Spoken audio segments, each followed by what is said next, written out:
ఒక కీటకాన్ని మన జీవితంలో మనం గమనిస్తూ ఉంటాం. ఇల్లెడ సాలేడు పురుగు అంటారు. సాలేడు పురుగు. ఆ సాలేడు ఎంచక్క గృహాన్ని నిర్మాణం చేసుకుంటుంది. అందరు చూసినటువంటి వాళ్ళమే కదా.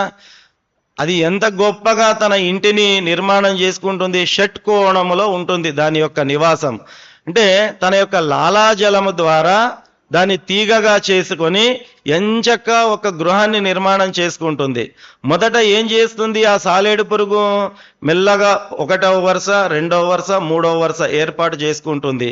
ఆ చిన్న దేహానికి ఓ 3-4 వరుసల నివాసం అయితే సరిపోతుంది. కానీ అది ఏం చేస్తుంది? ఒక 4 వరుసలు అల్లుకున్న తర్వాత వెనక్కి తిరిగి చూసి ఇదేదో సరిపోయే మాదిరిగా లేదు అని ఏం చేస్తుంది? ఇంకొక 4 వరుసలను ఎక్కువగా చేసుకుంటుంది. ఒక 8 వరుసలు షట్కోణం చేసుకుంటుంది. మళ్ళీ వెనక్కి తిరిగి చూస్తుంది, ఆహా ఈ 8 కూడా సరిపోవట్లేదు. అప్పుడేం చేస్తుంది?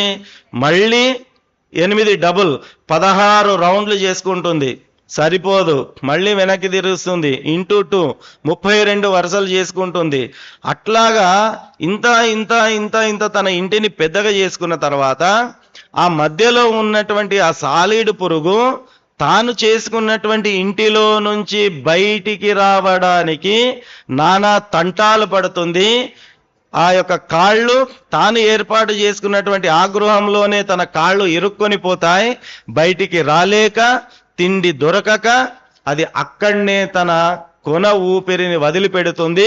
అదే తాను ఏర్పాటు చేసుకున్న గృహంలో తాను చనిపోతుంది. ఆ సాలీడు పురుగుకు సంసారములో కొట్టుమిట్టాడుతున్నటువంటి ఈ మానవుడికి పెద్ద తేడా ఏమీ లేదు.